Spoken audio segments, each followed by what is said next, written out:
అందరికీ నమస్కారం. నేను బొత్తుల శేషగణపతిరావు, చైర్మన్ ఆఫ్ వాసవి స్వయం సేవా ట్రస్ట్, అనకాపల్లి. మన ట్రస్ట్ కార్యక్రమాలు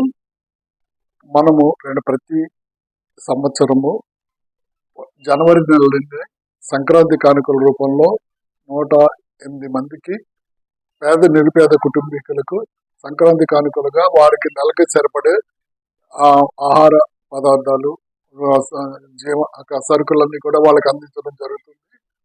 ఇదే విధంగా ప్రతి నెల మనం గోసేవ, గోపూజ కార్యక్రమం నిర్వర్తిస్తున్నాము.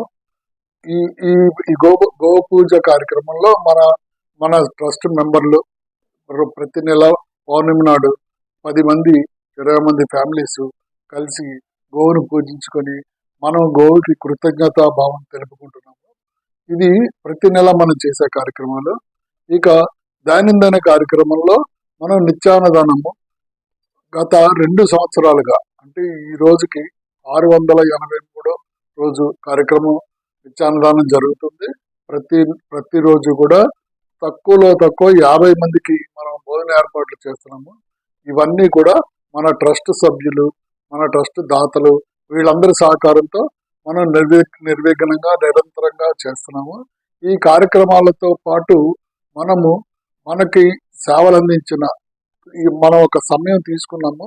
అంటే ఎవ్రీ 2 yearsకి ఒక సమయం తీసుకొని 2 years నుంచి నిరంతరంగా సేవ చేస్తూ సంఘానికి, సమాజానికి, ట్రస్ట్కి సేవలు చేస్తున్న వారిని మనలో కలుపుకునే ఉద్దేశంలో రేపు ఆదివారం 21/4/2024 తేదీన వీరందరికీ ఉగాది పురస్కార 2024 ఆత్మీయ సమ్మేళనం పేరుతో కార్యక్రమం ఏర్పాటు చేస్తున్నాము. ఈ కార్యక్రమంలో 2 కేటగిరీల్లో మనకి సేవలు అందించిన వాళ్ళకి, మనం సమాజానికి సేవలు అందించిన వారికి మనం చేస్తాము. మొదటి కేటగిరీలో వంశపారంపర్య సమాజ సేవకులు.